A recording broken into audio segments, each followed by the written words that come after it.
The human mind has a profound capacity for empathy. It is the invisible thread that connects us, allowing us to share in joy, to comfort in sorrow, and to recoil in shared horror at acts of cruelty. We define ourselves by this connection, by the innate understanding that another's pain has meaning. But what happens when that thread is not just frayed, but entirely absent? What is left when the space reserved for empathy is a hollow, silent void? This is a journey into that void. We are not exploring the frantic, chaotic violence that erupts from passion or rage. Instead, we delve into a far colder, more terrifying abyss, the world of the methodical, emotionless killer. These are the individuals who viewed human life not with hatred, but with a chilling indifference, as a resource to be used, an obstacle to be removed, or a component in a grotesque calculation. Their names are not always the ones that leap to mind. They are not the media sensations who became household names. They are the shadows in history, the whispers in quiet towns, the architects of private hells who operated with the precision of a surgeon and the emotional depth of carved stone.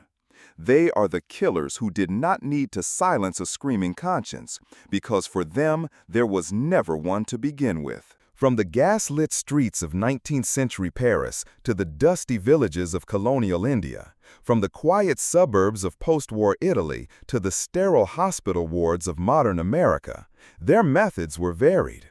Poison, a scalpel, a rope, a carefully constructed trap. Yet, the core of their being was frighteningly uniform, a profound and unshakable apathy that allowed them to perpetrate the unthinkable, not in a fit of madness, but as a matter of routine. Join us as we unearth the stories of 10 of history's coldest killers. We will examine the intricate machinery of their crimes, the placid masks they presented to the world, and the painstaking work of those who eventually pierced the veil of their normalcy. These are not just tales of murder. They are case studies in the absolute absence of humanity, a chilling reminder that the most dangerous monster is often the one who feels nothing at all. Our first story begins in a city under siege, a place where fear was a currency and desperation a constant companion. Paris, during the German occupation of World War II, was a labyrinth of shadows and secrets. For those deemed enemies of the Reich or simply seeking freedom, escape was the only hope, a desperate gamble that required trust in a network of strangers. It was in this climate of paranoia and peril that a respected physician offered a beacon of hope, a secret passage to safety. His name was Dr. Marcel Petiot. To his neighbors in the 21st arrondissement, Dr. Petiot was a pillar of the community. He was charming, intelligent, and politically active, known for his eloquent speech and his willingness to treat patients regardless of their ability to pay.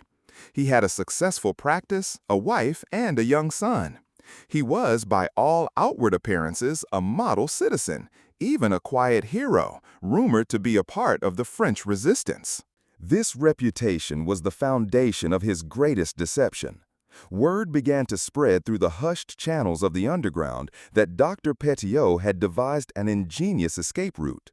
For a fee, a substantial one, often 25,000 francs per person, he could smuggle people out of occupied France to South America.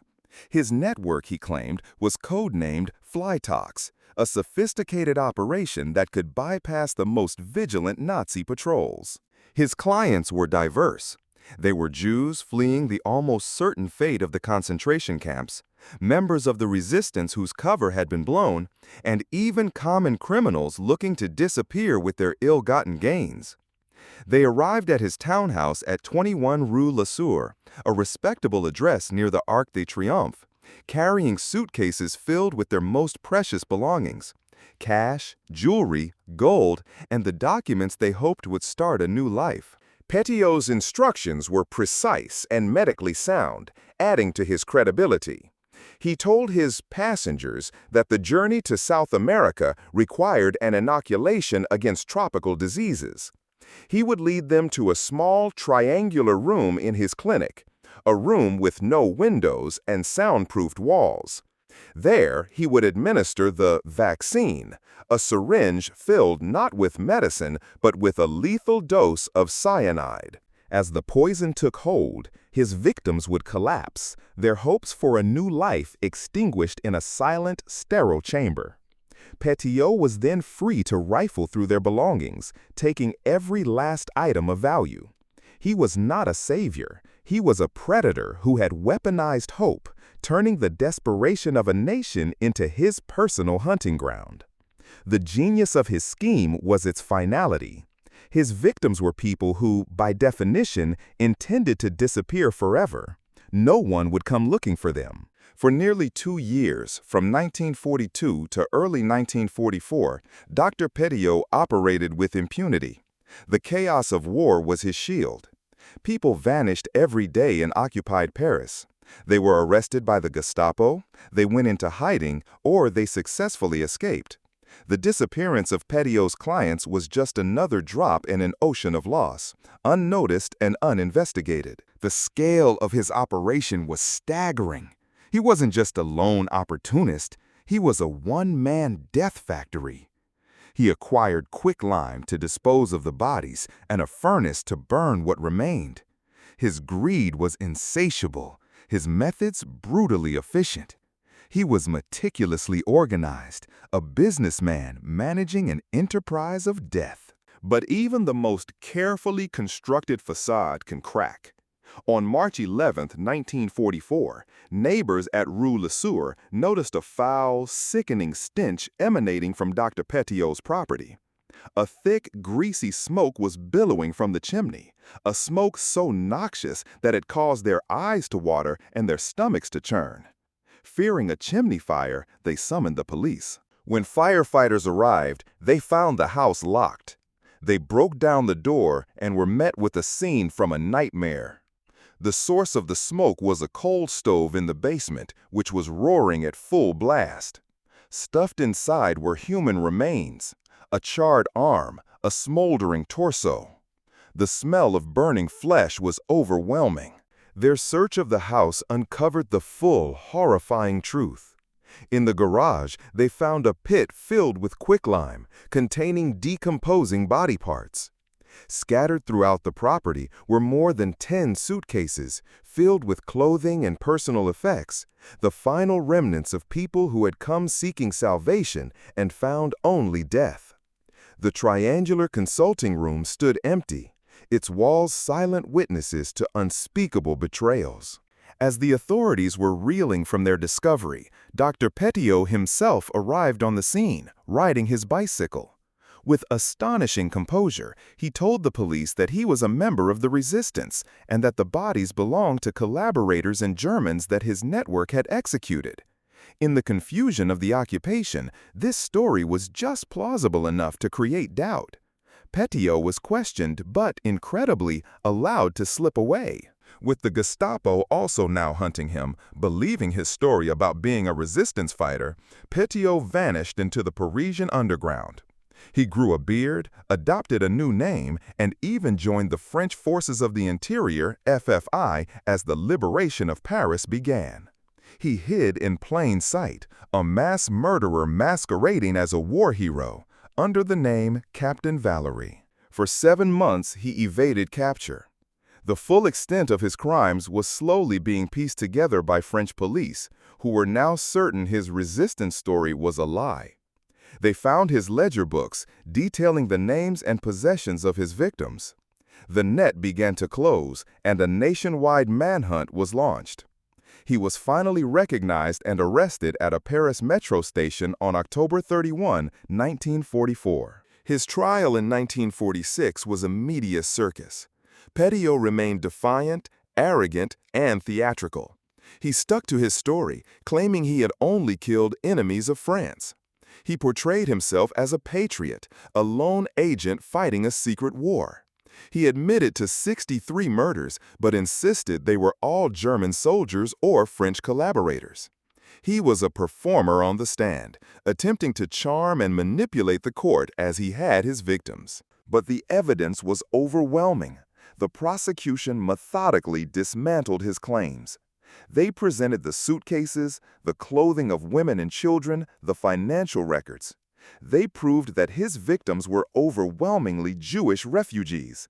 In total, the remains of at least 27 people were found in his house, though he was suspected of murdering well over 60, and some estimates range into the hundreds. The most damning aspect of the trial was Petitot's complete lack of remorse. He showed no empathy, no guilt, no flicker of human feeling for the people he had slaughtered and robbed. He joked with his lawyers and sneered at the prosecution. His final words to the court before the verdict was read were, "I am a traveler who is taking his baggage." He saw the proceedings as a mere inconvenience. On March 28, 1946, the jury found Dr. Marcel Petitot guilty of 26 counts of murder for profit. He was sentenced to death by the guillotine. On May 25, 1946, just before the blade fell, he was asked if he had any last words. He turned to his lawyer and calmly said, "Don't look. It won't be a pretty sight." It was his final, chilling display of cold detachment. The case of Marcel Petitot is a study in predatory opportunism. He did not kill out of ideology or compulsion, but from a place of pure, calculated greed. He exploited the greatest tragedy of the 20th century for personal gain, turning a city's desperation into his own private gold mine. He was a monster hidden behind a mask of respectability, a void in human form. Now, we travel back in time and east across Europe to the Austro-Hungarian Empire on the brink of the First World War. In the quiet town of Kincota, near Budapest, lived a man named Béla Kiss. He was a well-liked tinsmith, known for his handsome appearance, his charming demeanor, and his seemingly endless string of female admirers. He was an amateur astrologer, rumored to dabble in the occult, but to his neighbors, he was largely a respectable, if somewhat eccentric bachelor. Kiss lived in a modest house on the edge of town. He was known to host parties and entertain guests, but he was also a private man. A key feature of his property was a collection of large metal drums, the kind used for storing gasoline or kerosene. He had 7 of them lined up in his yard, and when asked, he would explain that he was stocking up on fuel in anticipation of the coming war and the inevitable rationing. This explanation seemed perfectly logical. As tensions mounted across Europe in 1914, people were hoarding all sorts of supplies. Kiss's foresight was seen as prudent, even wise. No one gave the heavy, sealed drums a second thought. They were just a part of the landscape of his property, a sign of a man preparing for hard times. In 1914, with the outbreak of World War I, Béla Kiss was conscripted into the Austro-Hungarian army and sent off to fight. He left his house in the care of his housekeeper, a Mrs. Jakobek. For 2 years, the house remained quiet, the drums sitting undisturbed in the yard. Kiss was a ghost, a man lost to the vast, brutal machinery of the Great War. In 1916, rumors began to circulate that Béla Kiss had been killed in action or had been taken prisoner of war in Serbia. The town authorities, needing to billet soldiers, decided to requisition his home. They arrived to prepare the property and noticed the 7 large metal drums. Assuming they contained the gasoline Kiss had spoken of, they decided to donate it to the army, which was desperately in need of fuel. A town constable, accompanied by soldiers, went to drain the first drum. As they punctured the metal lid, a strange, sweet, and sickening odor wafted out. The unmistakable smell of pickling alcohol mixed with something else. Something foul. Puzzled, they pried the lid off completely. Inside, submerged in the alcohol, was the naked body of a woman, a rope still tied tightly around her neck. Horrified, they moved to the next drum, and the next, and the next. Each one contained the same grotesque secret. One after another, they opened all 7 drums, and each one held the preserved corpse of a woman, strangled and pickled in wood alcohol.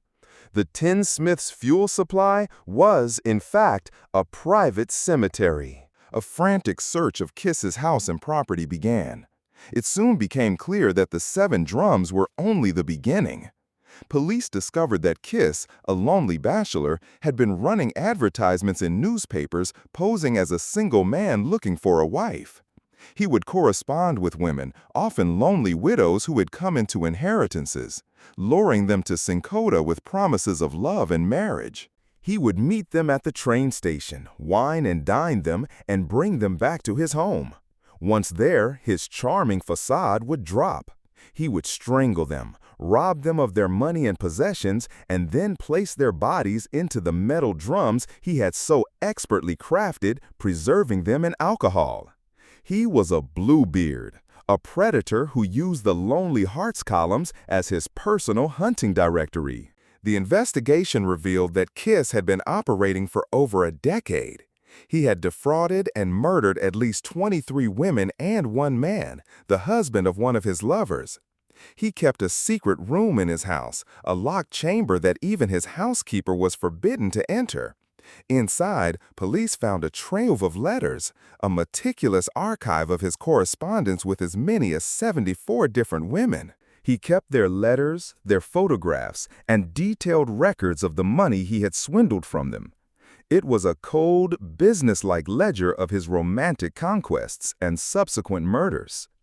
The evidence showed a man who was not a passionate killer, but a methodical predator, running a long-term enterprise of seduction, theft, and murder. The discovery sent shockwaves through the community.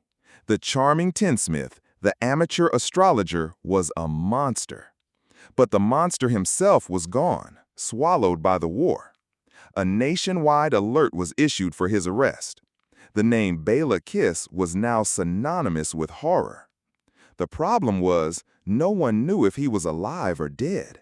Police Chief Carolee Nagy took personal charge of the investigation, determined to bring Kiss to justice.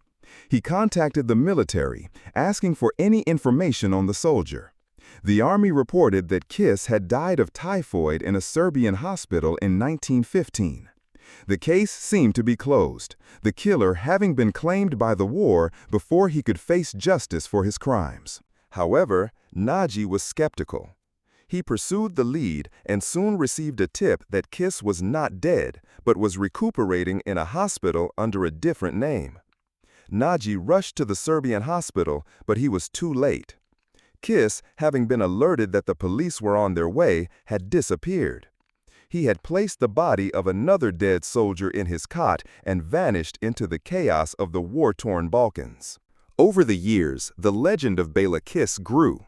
Sightings were reported all over Europe. Some claimed he had been seen in Budapest. Others said he had joined a French Foreign Legion. There were even reports that he had been arrested for burglary in Romania, but had escaped before his true identity could be confirmed. He became a phantom, a ghost story told to frighten people. In 1920, a soldier in the French Foreign Legion reported a fellow legionnaire named Hoffman who fit Kiss's description and boasted about his prowess with a garrote. Before the police could investigate, Hoffman deserted. In 1932, a homicide detective in New York City reported seeing a man who he was certain was Bela Kiss emerging from the Times Square subway station. The man noticed the detective's stare and immediately fled into the crowd, disappearing once again. The last unconfirmed sighting was in 1936. A rumor circulated that a man fitting his description was working as a janitor in an apartment building on New York's 6th Avenue. By the time police arrived to investigate, the janitor, who had been there for years, was gone, leaving no forwarding address. After that, the trail went cold forever. Bela Kiss was never caught. He dissolved into history, leaving behind his gruesome collection of pickled victims as his only legacy. His case is a chilling example of a killer who used his skills and the turmoil of his time to commit horrific acts and then simply vanish. He was a man who turned love into a weapon and romance into a trap. a methodical hunter who, in all likelihood, died a free man, his final secrets taken to the grave. We now move from the chaos of war-torn Europe to a seemingly tranquil corner of Italy in the late 1930s. In the small town of Correggio, Leonarda Cianciulli was a well-respected wife, mother, and shopkeeper. She was known for her kindness, her delicious cakes and soaps, and her fortune-telling. To her neighbors, she was a warm, maternal figure, a woman who had endured great personal tragedy but remained a pillar of her community. Leonarda's life had been marked by sorrow. She had attempted suicide twice in her youth, had been married against her parents' wishes, and had seen her home destroyed by an earthquake. But her greatest pain was motherhood. She had been pregnant 17 times. 3 of her children were lost to miscarriage, and 10 more died in their infancy. Only 4 had survived, and she loved them with a fierce, almost suffocating devotion. This devotion was amplified by a deep-seated superstition. A fortune-teller had once told her that all of her children would die young. Another Romani fortune-teller had read her palm and said, "In your right hand I see prison, in your left a criminal asylum." These prophecies haunted her, festering in her mind and twisting her maternal love into something dark and obsessive. In 1939, as war clouds gathered over Europe, Leonarda's eldest and favorite son, Giuseppe, announced that he was enlisting in the Italian army. The news shattered her. The thought of losing another child, especially her beloved Giuseppe, was more than she could bear. The old prophecies came rushing back, and she became convinced that she had to intervene, to appease whatever dark forces were threatening her family. In her twisted logic, she decided that she needed to make a human sacrifice to ensure her son's safety. It was not a matter of rage or hatred, but a cold, superstitious calculation. To save a life she cherished, she had to take lives she considered less valuable. She began to look for victims, not among strangers, but among the lonely, trusting women who came to her for advice and friendship. Her first victim was Faustina Setti, a spinster who had come to Leonarda for help in finding a husband. Leonarda told Setti that she had found the perfect match for her in a distant town, but that she must tell no one of her good fortune as it would create jealousy. She instructed Setti to write letters to her family and friends telling them she was leaving to get married and would be in touch. On the day of her supposed departure, Setti visited Leonarda one last time to say goodbye. Leonarda offered her a glass of drugged wine. Once Setti was unconscious, Leonarda dragged her into a closet and killed her with an axe. What followed was a display of chilling, methodical butchery. She dismembered the body, draining the blood into a basin. In her own confession, which she later wrote in a memoir titled An Embittered Soul's Confessions, she described the process with a horrifying lack of emotion. "I threw the pieces into a pot, added 7 kilos of caustic soda, which I had bought to make soap, and stirred the whole mixture until the pieces dissolved in a thick, dark mush that I poured into several buckets and emptied in a nearby septic tank." She wasn't finished. "As for the blood in the basin," she wrote, "I waited until it had coagulated, dried it in the oven, ground it, and mixed it with flour, sugar, chocolate, milk, and eggs, as well as a bit of margarine, kneading all the ingredients together. I made lots of crunchy tea cakes and served them to the ladies who came to visit, though Giuseppe and I also ate them." With Setti gone, and her disappearance explained by the pre-written letters, Leonarda was free to collect her victim's life savings of 30,000 lire. She had successfully completed her first sacrifice, and she felt a sense of calm. Her son was safe, for now, but her gruesome work was not yet done. Her second victim was Francesca Soavi, another woman who had sought Leonarda's help. Leonarda promised her a teaching job in a faraway city, again swearing her to secrecy. The pattern was the same: pre-written postcards, a final visit, a glass of drugged wine, and a brutal end with an axe.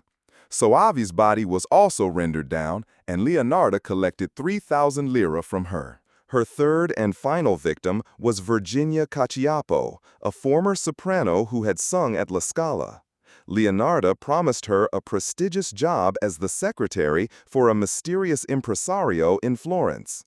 Cacioppo, eager to revive her career, fell for the ruse. The same ritual unfolded: the letters, the drugged wine, the axe. But this time, Leonardo's process was slightly different. As she wrote in her confession, she ended up in the pot, like the other two.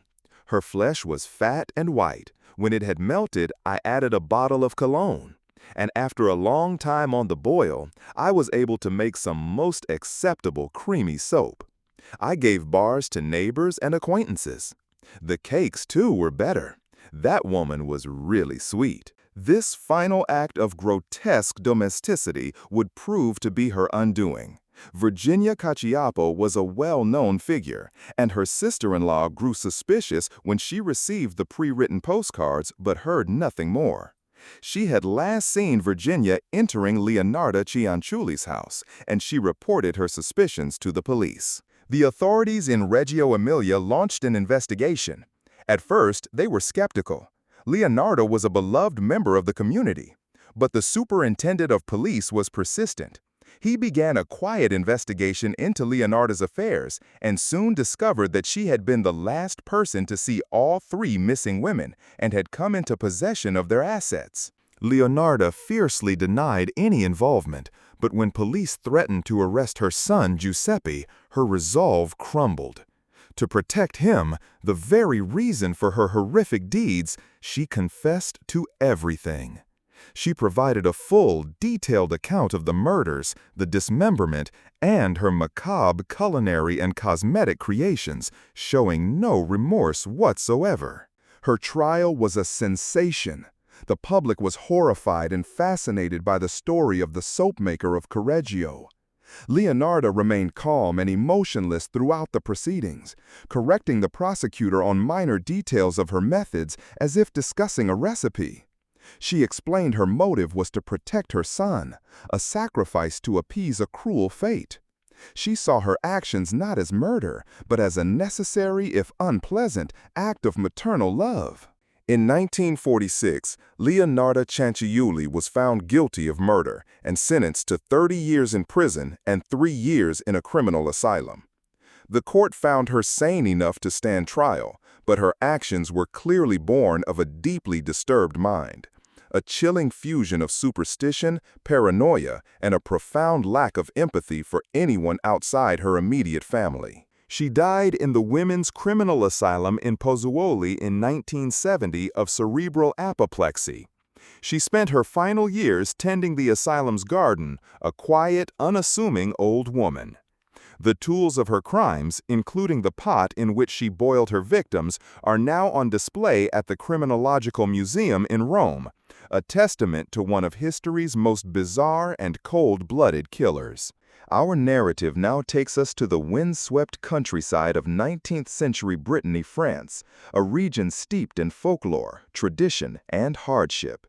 Here, life was often short and brutal, and trust was a commodity earned over generations. It was in this environment that a domestic servant named Helene Giagato moved from household to household, leaving behind a trail of death so long and so subtle that it went unnoticed for nearly 2 decades. Giagato was not a killer who used overt violence. Her weapon was quiet, unassuming, and easily obtained: arsenic. She was a serial poisoner, one of the most prolific in history, whose motives remain shrouded in mystery. She did not kill for money, as she rarely stole more than trivial items from her victims. She seemed to kill for the sake of killing, for the control and the quiet drama it created. Born in 1803 to a poor family, Helene's early life was marked by loss. Her mother died when she was 7, and she was sent to work as a servant for 2 aunts. It was in this environment that she learned the arts of the kitchen, the skills that would later become the instruments of her crimes. She was described as a plain, pious, and hard-working woman, unremarkable in every way. Her reign of terror began around 1833, when she was working as a cook in the small town of Gurn. In the span of just 3 months, 7 members of the household, including her own sister who was visiting, died suddenly of violent stomach illnesses. At the time, with cholera rampant in the region, the deaths were attributed to the epidemic. Helene was the picture of grief, tending to the sick with a devotion that earned her praise. After each death, she would express sorrow and then quietly move on to her next position. A pattern soon emerged, though it was only visible in hindsight. Wherever Helene Jegado went to work, people died. A priest, a widow, a judge, children, no one was immune. They would be struck down by excruciating cramps, vomiting, and convulsions, classic symptoms of arsenic poisoning. She would often predict their deaths, telling her employers or fellow servants that she saw the pale, ghostly figure of the Anku, the personification of death in Breton folklore, hovering near the person who was about to die. Her predictions would, of course, come true, as she was the one orchestrating them. This gave her an aura of a mystic, a woman with a grim connection to the supernatural. For 18 years, she moved through Brittany like a plague. In one household, 4 people died. In another, 3 children. She poisoned a fellow servant who annoyed her, and she poisoned a mistress who had scolded her. The sheer number of deaths connected to her was staggering, estimated to be at least 36 and possibly as many as 60. Yet, for nearly 2 decades, no one made the connection. Several factors contributed to her long career. First, the symptoms of arsenic poisoning closely resembled those of cholera and dysentery, common and deadly diseases of the era. Second, as a domestic servant, she was transient by nature, moving from town to town and family to family, never staying in one place long enough for a pattern to become obvious to the local community. Third, and perhaps most importantly, was her demeanor. She was not a cackling villain, but a plain, unassuming cook. She would often nurse her victims on their deathbeds, weeping and praying for their recovery, all while knowing she had administered the fatal dose in their soup or cake. Her apparent grief was the perfect camouflage for her cold-blooded actions.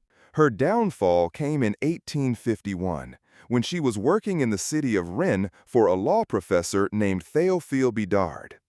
Unlike her previous employers in rural villages, Bidard lived in a city with a more modern and skeptical mindset. When one of the other servants, a young woman named Rose Tessier, fell violently ill and died, suspicions were finally raised. Rose had accused Helene of putting something in her food just before she died. An autopsy was ordered, a rare and expensive procedure at the time. The doctors found massive quantities of arsenic in Rose's body. The investigation quickly focused on the cook, Helene Jegado. As police began to dig into her past, the horrifying pattern emerged. They traced her employment history back through the years, uncovering a trail of dozens of mysterious deaths. Bodies were exhumed, and the telltale signs of arsenic were found in their remains. The quiet cook was revealed to be a monster. Her trial in December 1851 was a spectacle. She was charged only with the most recent murders, as the statute of limitations had expired on her earlier crimes. Jegado denied everything, often flying into fits of rage in the courtroom. She presented herself as a victim, a pious woman wrongly accused. She showed no remorse, no empathy, only anger at being caught. When asked about the motive, the prosecution was at a loss. She hadn't gained financially. The best theory they could offer was that she was a poisoning monomaniac, someone who derived a dark pleasure from the act itself, from the power of life and death she held over those she served. She may have enjoyed the attention and sympathy she received while playing the role of the grieving, devoted nurse. Her defense lawyer argued that she couldn't be held responsible as she had never used arsenic in her recent crimes, suggesting she was a changed woman. This was a weak defense, as it implicitly admitted her guilt in the earlier poisonings. She was quickly found guilty. Helene Jegado was sentenced to death by the guillotine. She was executed in Rennes on February 26, 1852. She went to her death protesting her innocence, a cold and defiant figure to the very end. Her case is a chilling reminder of how easily evil can hide behind a mask of normalcy, and how a simple, unassuming presence can conceal a heart devoid of all human warmth. We now journey to a different world entirely, to the dusty roads and sprawling landscapes of 19th-century India under British rule. Here, for centuries, a secret society of professional assassins terrorized the land. They were known as the Thuggee, and their method of killing was as unique as it was horrifying. They were not common bandits. They were members of a hereditary cult who murdered and robbed travelers in the name of the Hindu goddess Kali. At the heart of this vast criminal enterprise was a man whose name is lost to most of modern history, yet he stands as arguably the most prolific serial killer of all time. His name was Thug Behram.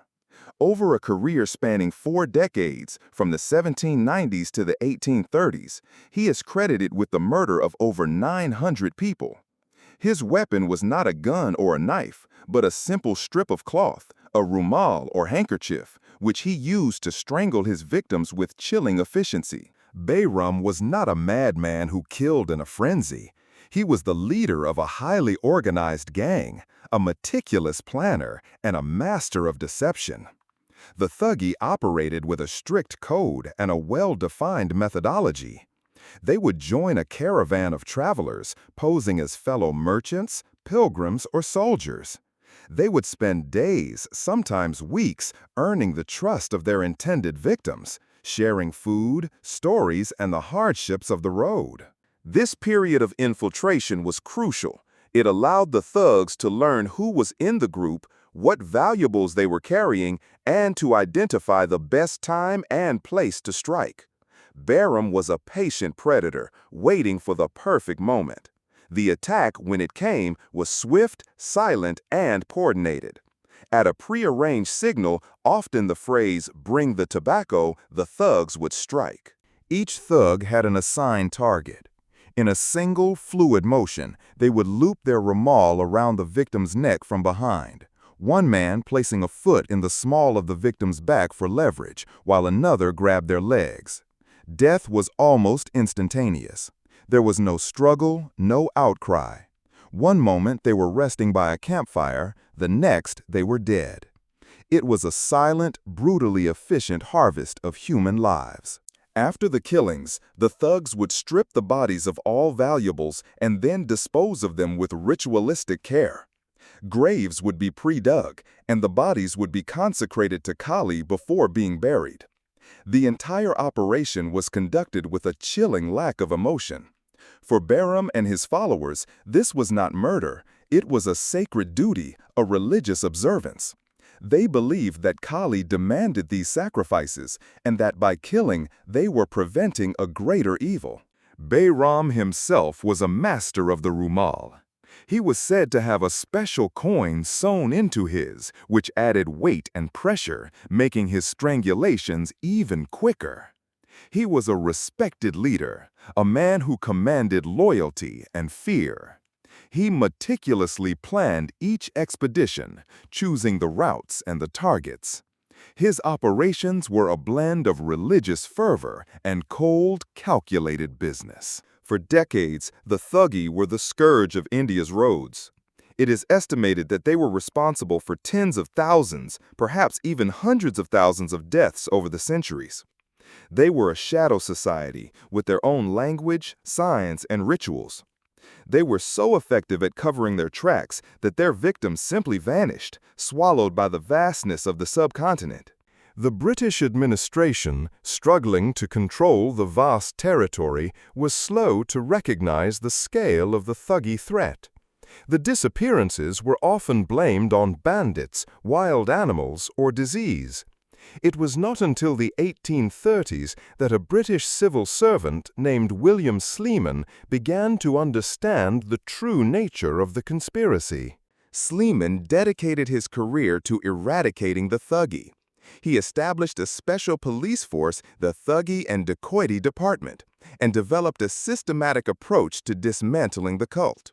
He realized that the key was to turn the thugs against each other.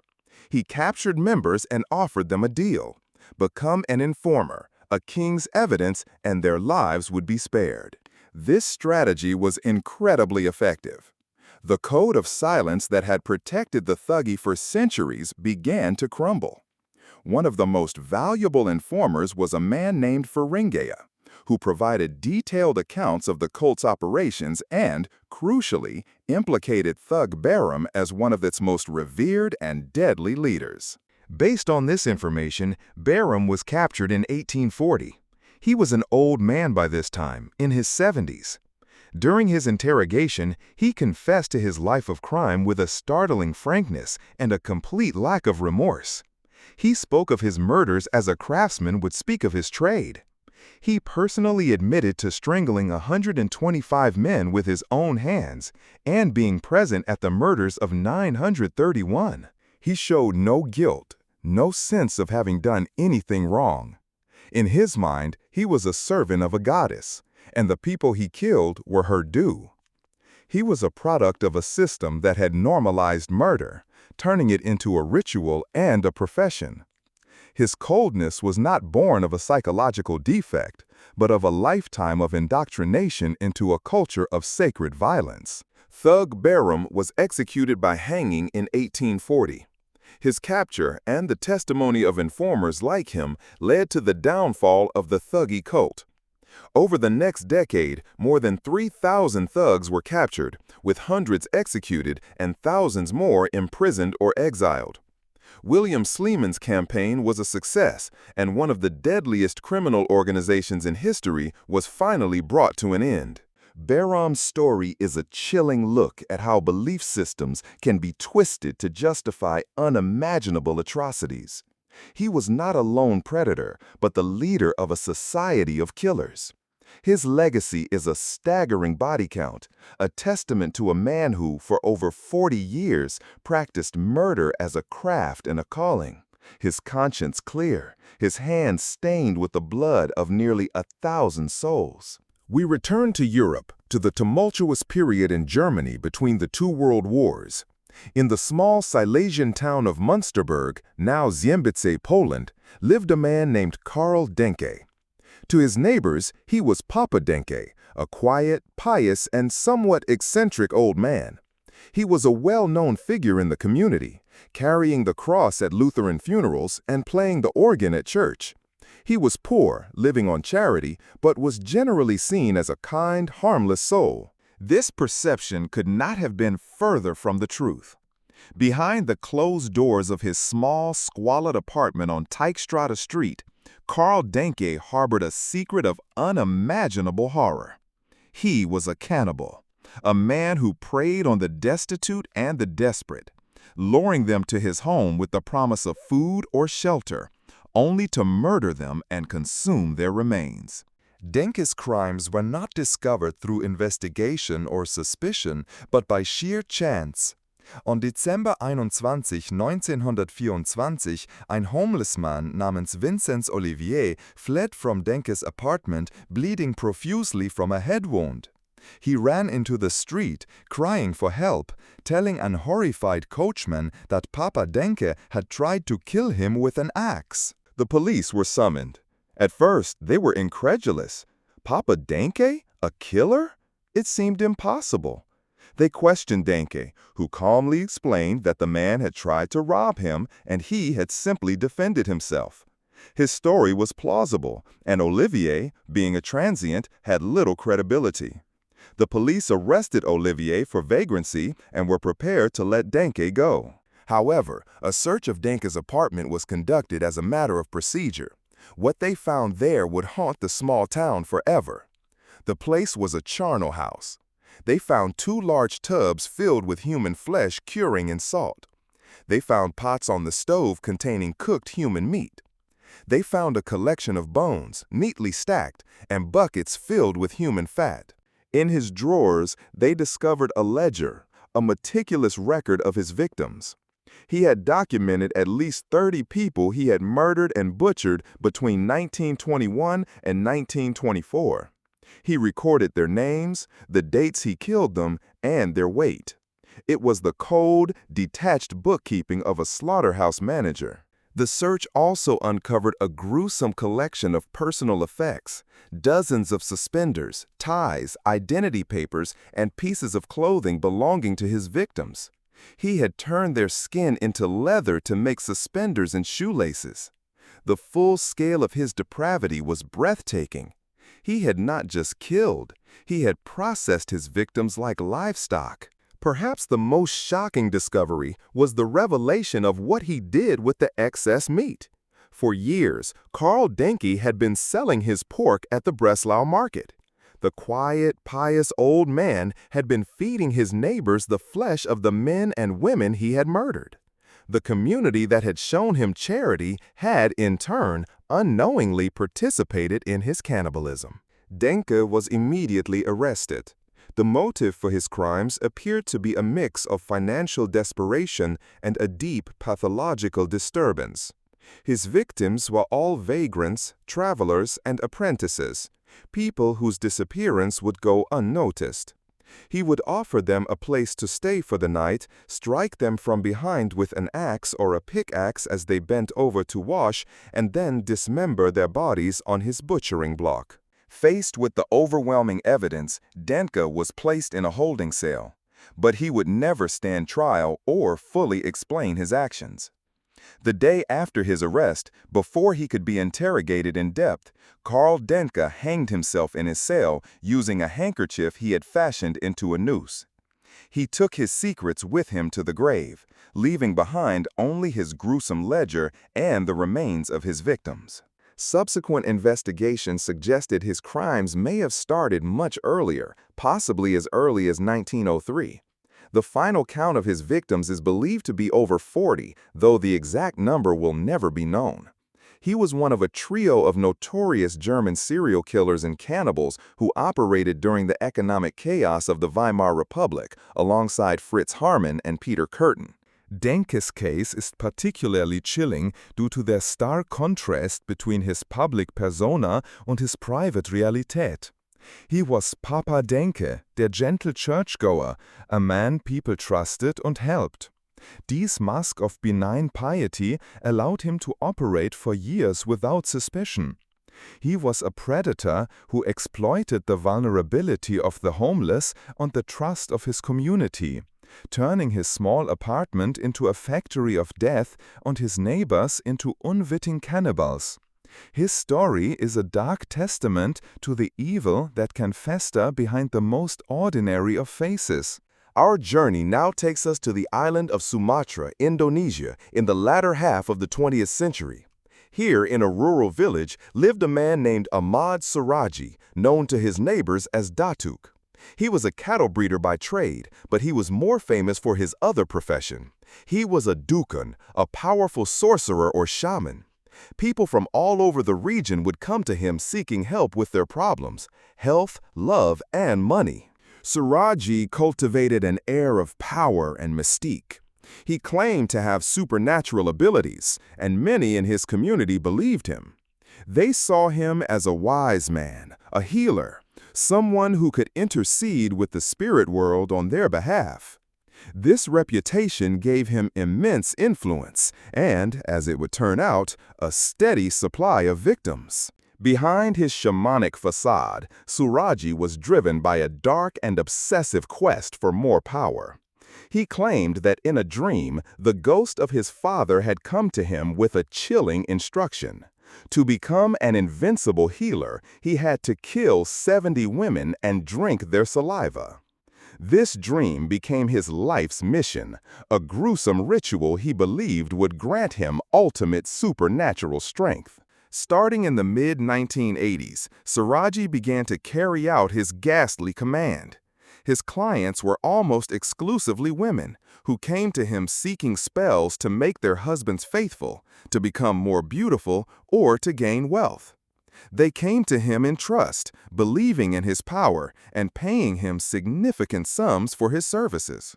He would take them to a sugarcane plantation near his home for a special ritual. He would tell them that this was a necessary step to complete the spell. Once there, he would have them dig a hole in the ground, waist deep. He instructed them to get into the hole as part of the ritual. As they stood there, vulnerable and trapped, he would strangle them with a piece of cable. After they were dead, he would drink their saliva, strip their bodies of clothing and jewelry, and then bury them in the hole they had just dug. In a final, bizarre, ritualistic act, he would orient their heads to face his house, believing this would channel their spiritual energy towards him, enhancing his power. For over a decade, Ahmad Siraji carried on his secret slaughter. The women who visited him simply vanished. Because they often came from distant villages, and because they had sought out the sorcerer in secret, their disappearances were rarely connected. The sugarcane plantation held its grim secret, the bodies of dozens of women lying in unmarked graves, all facing the home of their killer. His downfall came in 1997. A local man discovered a decomposing body near the plantation and alerted the police. The investigation led them to a 15-year-old girl who had been working as Siraji's assistant. She told them about a woman who had recently paid the sorcerer for a spell and had not been seen since. The police decided to question the powerful Dukun. Siraji denied any knowledge of the missing woman, but a search of his home uncovered some of her belongings, including a handbag and a dress. He was arrested, and under interrogation, he began to confess. The story that unfolded was more horrific than the police could have ever imagined. He calmly admitted to the murders, explaining his father's dream and his quest for power. He led the police to the sugarcane plantation and pointed out the locations where he had buried his victims. Over the next few days, the field was transformed into a massive exhumation site. One by one, the bodies were unearthed. The final count was 42 women. Siraji showed no remorse for his actions. He spoke of the murders in a detached, matter-of-fact way, as if he were describing a necessary but unpleasant task. He genuinely believed that his actions were justified by his spiritual quest. He was a man so consumed by his own dark mythology that the lives of 42 women were merely stepping stones on his path to power. He also had accomplices. His 3 wives, who were all sisters, knew about his crimes and helped him conceal them. They assisted in selling the jewelry and other valuables he stole from his victims. They too were arrested and put on trial for their role in the horrific enterprise. In April 1998, Ahmad Siraji was found guilty of 42 counts of murder and sentenced to death. His wives were also convicted, with one receiving a life sentence and the other 2 sentenced to shorter prison terms. Throughout the trial, Siraji remained a calm, almost serene figure, seemingly untroubled by the gravity of his crimes. For 10 years, he sat on death row. On July 10, 2008, Ahmad Siraji was executed by a firing squad. He went to his death still believing in the power he sought, his conscience untroubled by the 42 lives he had extinguished as part of his grotesque ritual. His case is a disturbing look at how belief, superstition, and a cold-hearted desire for power can combine to create a monster who can kill without a flicker of guilt. We now shift our focus to a setting that should be a place of ultimate trust and care, a hospital's pediatric ward.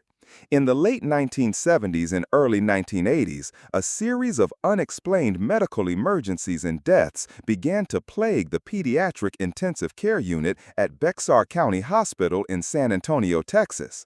Healthy infants and children would suddenly stop breathing or suffer from massive bleeding, often defying medical explanation. At the center of this storm of crises was a licensed vocational nurse named Janine Jones.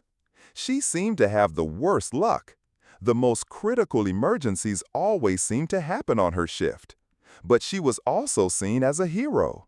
She was often the first to notice a child was in distress, the one who would sound the alarm and leap into action, performing CPR and assisting doctors in the frantic efforts to save a tiny life. For a time, she was praised for her ability to handle these high-pressure situations, but some of her colleagues began to notice a disturbing pattern. The crises, known as code blues, happened with alarming frequency when Jones was on duty. The period from 3 p.m. to 11 p.m., which became known as the death shift, was her regular working time. The statistical anomaly was too great to ignore. Doctors and nurses started to whisper. They noticed that vials of powerful drugs, particularly succinylcholine, a potent muscle relaxant that can cause respiratory arrest, were going missing or showing puncture marks.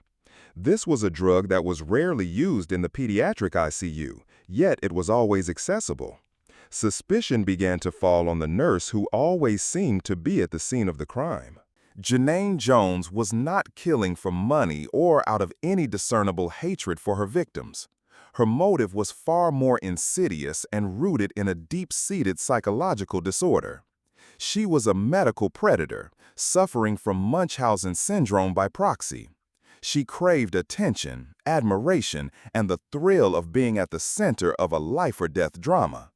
She would secretly inject infants with overdoses of drugs like succinylcholine or heparin, an anticoagulant, to induce a medical crisis. Her goal was not always to kill. Often, she hoped to be the one to then save the child, to be hailed as a hero for her quick thinking and skill. But her methods were imprecise, and the bodies of the infants were fragile. Many of her rescues failed, and the children died. For Jones, their deaths were just a collateral consequence of her desperate need for validation. Despite the mounting suspicion at Bexar County Hospital, administrators were reluctant to act. Accusing a nurse of murdering babies was an explosive charge that could lead to lawsuits and a public relations nightmare. Instead of confronting the problem, they quietly phased out her position and gave her a glowing letter of recommendation, effectively passing the problem on to someone else. Jones then took a job at a private pediatric clinic in Kerrville, Texas. The pattern immediately started again. Previously healthy children who had come in for routine checkups and vaccinations would suddenly suffer seizures and stop breathing after being alone with Nurse Jones. The small-town doctor she worked for, Dr. Kathleen Holland, was initially baffled. However, after 6 children suffered similar unexplained crises in just 1 month, Dr. Holland began to suspect the unthinkable. She discovered puncture marks in a vial of succinylcholine in the clinic's drug supply. She immediately took the vial to the local authorities and fired Jones. An investigation was finally launched. Prosecutors faced an uphill battle.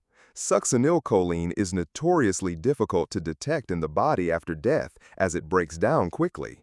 They decided to focus on the case of Chelsea McClellan, a 15-month-old who had died after Jones injected her with a massive dose of the drug during a routine office visit.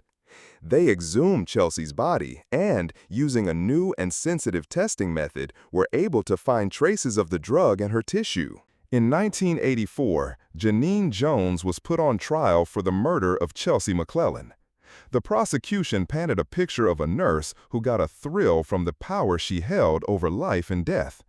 They brought in experts who testified about the statistical improbability of the number of emergencies that occurred on her watch. Former colleagues testified about their suspicions and the missing drugs.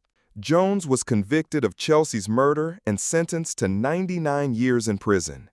In a separate trial, she was also convicted of injuring another child with an overdose of heparin and received a concurrent 60-year sentence.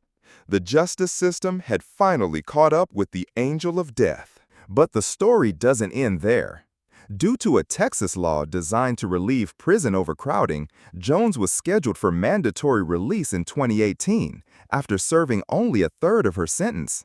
This news horrified the families of her victims, who believed she was a monster who should never be free. This spurred a new wave of investigations. Prosecutors in San Antonio began re-examining the suspicious deaths that occurred at Bexar County Hospital decades earlier. They were determined to find a way to keep her behind bars. They built new cases based on old evidence, and in 2017, just before her scheduled release, a grand jury indicted Jones for the murders of 5 more infants from her time at the hospital. These new charges ensured that when she was released from her original sentence, she was immediately rearrested and would have to stand trial again.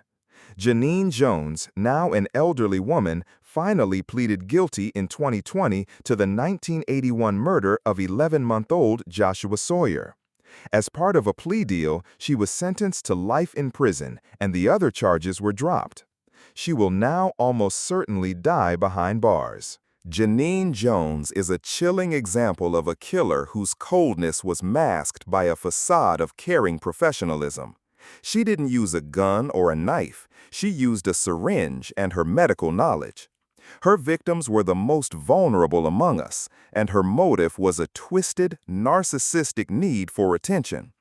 The number of children she killed is unknown, but estimates range from 11 to as high as 60, making her one of the most prolific serial killers in American history. Our next case takes us to the genteel seaside town of Eastbourne, England, in the years following World War II. Here, Dr. John Bodke Adams was one of the most respected and wealthiest general practitioners in the country. He was a charming, if eccentric figure, known for his Rolls-Royce, his fine dining, and his wealthy elderly patients. He was a confidant, a friend, and a physician to the town's elite. But beneath this veneer of respectability, a dark pattern was emerging. A suspiciously large number of Dr. Adams's wealthy, elderly female patients were dying, and, in their final days, had altered their wills to leave him significant sums of money, property, or valuable items, including his famous Rolls-Royce.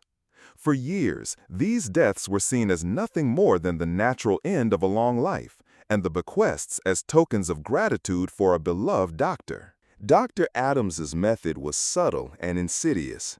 He was a pioneer in the early days of palliative care, a field dedicated to easing the suffering of the terminally ill. He would prescribe his patients powerful, addictive cocktails of heroin and morphine, ostensibly to manage their pain. However, it was alleged that he would deliberately keep them in a state of drugged confusion, gradually increasing their doses until they succumbed to a fatal overdose. While they were in this suggestible, semi-conscious state, he would often be the one to help them with their legal affairs, suggesting changes to their wills. He would isolate them from their families, telling relatives that the patient was too ill for visitors. He was the sole gatekeeper to their final days, and he used this position of absolute trust to enrich himself. The case that finally brought him under suspicion was that of Gertrude Hullett, who died in 1956. She had been a patient of Adams, and after her death, a nurse at the hospital expressed her shock to a friend, a local celebrity physician. She was disturbed by the manner of Mrs. Hullett's death and the doctor's behavior. This conversation sparked the first official police investigation into the activities of Dr. John Bodkin Adams. The investigation, led by Detective Superintendent Herbert Hannam of Scotland Yard, was a mammoth task. Hannam began to look into the deaths of Adams's patients over the years and uncovered a staggering pattern. He identified more than 160 suspicious deaths. Of these, 132 patients had left Dr. Adams money or items in their wills. The scale of the potential crime was enormous. Hannam believed Adams was a new type of killer, one who used his medical knowledge to commit undetectable murders for profit. He was a mercy killer in reverse, easing his patients not into a peaceful death, but into a state where he could plunder their estates. The investigation was dubbed Operation Antidote. However, building a case was incredibly difficult. The deaths had occurred years, sometimes decades earlier. Bodies had been cremated, and evidence was lost. The medical community was fiercely protective of its own and reluctant to believe a respected colleague could be a mass murderer. Furthermore, the line between legitimate pain management and deliberate overdose was and remains a legally murky area. Despite these challenges, Hahnemann and his team gathered enough evidence to arrest Dr. Adams in 1957 for the murder of two of his patients, Edith Alice Morell and Gertrude Hullett. The trial of Dr. Adams for the murder of Mrs. Morell became one of the most sensational legal cases of the 20th century in Britain. The prosecution argued that Adams had deliberately administered fatal doses of drugs to Mrs. Morell to inherit part of her fortune. They pointed to the large quantities of opiates he had prescribed and the changes she had made to her will in his favor. The case seemed strong. But the defense, led by the brilliant lawyer Sir Patrick Devlin, systematically dismantled the prosecution's case. They argued that the drug dosages were appropriate for a patient in severe pain. They produced nurses' logbooks, which had mysteriously gone missing from the police evidence files and then reappeared, that seemed to show the drugs were administered by the nurses, not the doctor himself. The defense painted Adams as a compassionate doctor being persecuted for his modern approach to palliative care. The trial was also marked by controversy and accusations of political interference. The British Medical Association and other powerful figures in the establishment were believed to have put pressure on the prosecution. The case had the potential to shatter public trust in the medical profession, a cornerstone of the newly formed National Health Service. In a stunning turn of events, John Bodkin Adams was acquitted of murder. The prosecution then made the highly unusual decision to drop the second murder charge related to Mrs. Hullett, a move that prevented further evidence of Adams' suspicious activities from being made public. He was later convicted on several lesser charges of prescription fraud and lying on cremation forms, for which he was struck off the medical register for a few years, but he was never found guilty of killing anyone. Adams was reinstated as a general practitioner in 1961 and continued to practice in Eastbourne, inheriting money from more patients until his death in 1983. He died a wealthy and, in the eyes of the law, an innocent man. However, many, including the lead detective Herbert Hannam, remained convinced he was one of Britain's most prolific serial killers. After Adams's death, confidential files related to the case were released, revealing more damning evidence that had been withheld from the trial. The judge who presided over the case privately described Adams as a man who was preying upon the pitiable and lonely old ladies of Eastbourne. The case of Dr. John Bodkin Adams remains a chilling and deeply controversial chapter in British legal and medical history.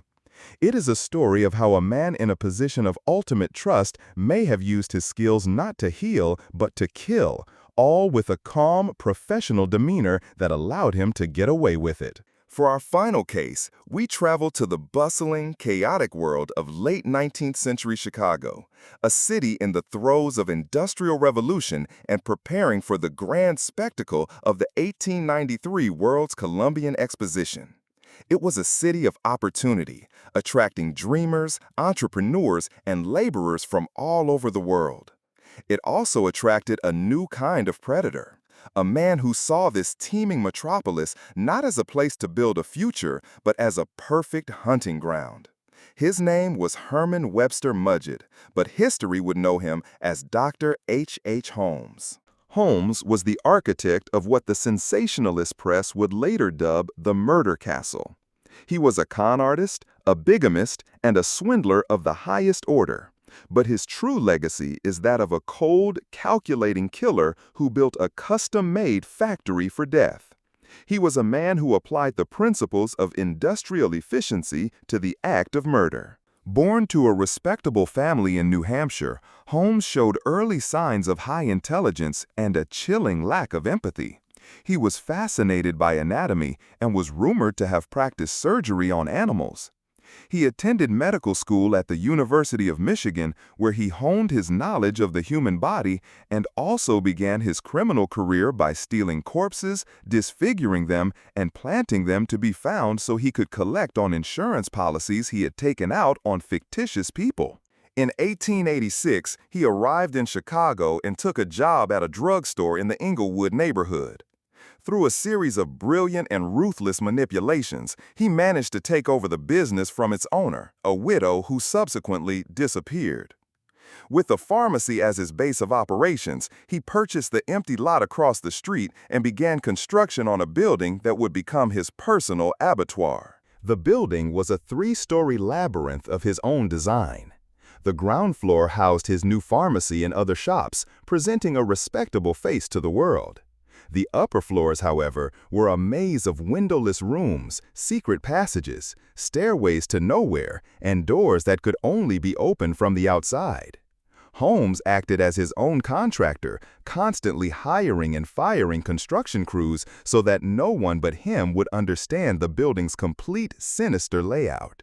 Many of the rooms were fitted with gas lines, which Holmes could control from his office. He could flood a room with gas, asphyxiating his victims without ever laying a hand on them. Other rooms were soundproofed and lined with iron plates.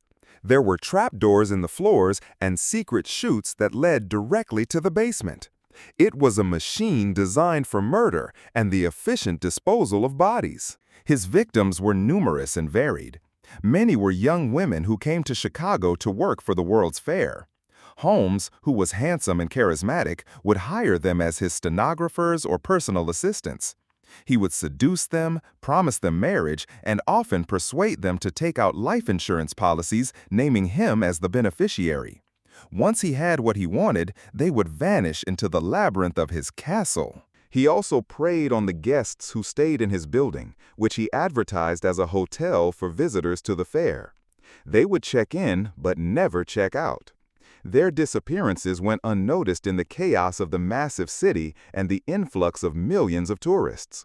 Holmes was a master of making people disappear. In the basement of his castle, Holmes had installed his own private crematorium, a large furnace capable of incinerating human remains. He also had pits of acid and quicklime, and a surgical table where he would dissect the bodies of his victims. He would strip the skeletons of their flesh and sell them to medical schools, turning his horrific crimes into a profitable side business. He was the ultimate, cold-blooded pragmatist, wasting nothing. Holmes's downfall was not his murders, but his greed. He was a compulsive swindler, and it was an insurance fraud scheme that finally brought him to the attention of the law. He had concocted a plan with a man named Benjamin Peitel to fake Peitel's death and split the $10,000 insurance payout with his widow. But Holmes, true to his nature, decided to double-cross his partner. Instead of faking the death, he murdered Peitel for real. He then went on a gruesome journey across the northern United States and Canada with Peitel's unsuspecting wife and 3 of their 5 children. He manipulated Mrs. Peitel, telling her that her husband was in hiding. All the while, he was systematically murdering her children. He gassed 2 of the Peitel girls in a trunk in Toronto and buried the dismembered remains of their brother in the cellar of a house in Indianapolis. It was this final, monstrous act that led to his capture. A Pinkerton detective named Frank Geyer was hired by the insurance company to investigate the suspicious claim. Geyer embarked on a relentless, cross-country manhunt, not for Holmes, but for the missing Peitel children. His methodical investigation slowly uncovered the trail of horror Holmes had left behind. Geyer's discovery of the children's bodies turned the case from a fraud investigation into a murder inquiry. Holmes was finally arrested in Boston in 1894. Initially, he was held on the lesser charge of insurance fraud, but the investigation soon turned to the mysterious building in Chicago. When police first entered the murder castle, they were bewildered. They found the secret passages, the gas chambers, the chutes leading to the basement. In the cellar, they unearthed the surgical table, the furnace, and fragments of bone and hair.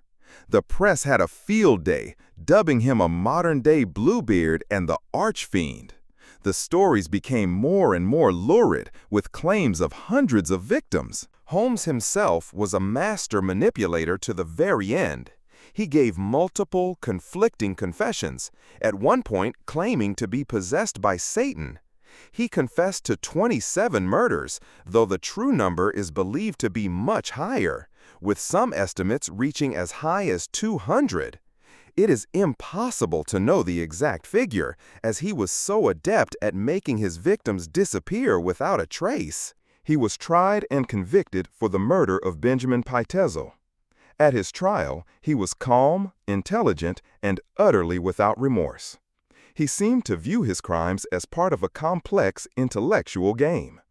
He was sentenced to death and was hanged in Philadelphia in 1896. His final request was that his coffin be filled with cement and buried in a deep, unmarked grave, perhaps fearing that his own body would be dissected and studied as he had done to so many others.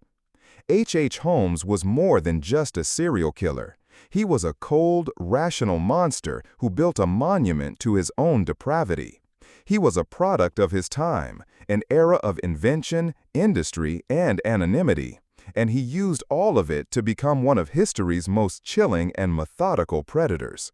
We have journeyed through the darkest corridors of history, from the battle-scarred streets of Paris to the quiet clinics of Texas, from the bustling fairs of Chicago to the serene shores of England.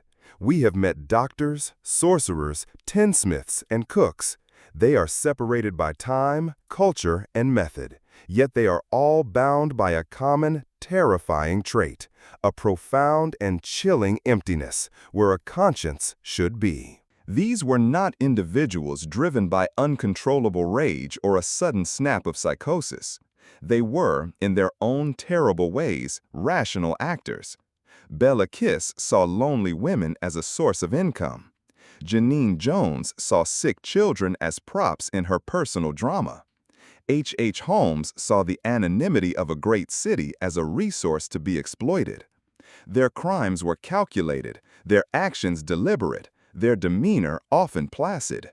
This cold, methodical approach to killing is perhaps the most difficult for us to comprehend. It defies our understanding of human nature. We search for the why, a traumatic childhood, a societal pressure, a chemical imbalance, anything to explain the inexplicable. And while those factors may play a role, the core of their monstrosity lies in that simple, terrifying void, the absence of empathy. They were able to look at another human being and feel nothing. No connection, no shared humanity, no flicker of remorse. This allowed them to lie, to manipulate, and to kill with the same emotional investment one might have in balancing a checkbook. They were predators who had perfected the camouflage of normalcy, living among their prey, often liked and trusted, until the moment they chose to strike. The stories of these lesser-known killers serve as a vital, if grim, reminder. They show us that evil is not always a cackling, obvious villain. More often, it is the quiet neighbor, the respected professional, the charming stranger. It is the banality of their existence that makes their actions so profoundly shocking. They teach us that the capacity for great evil does not require great passion. Sometimes, all it requires is a cold and empty heart.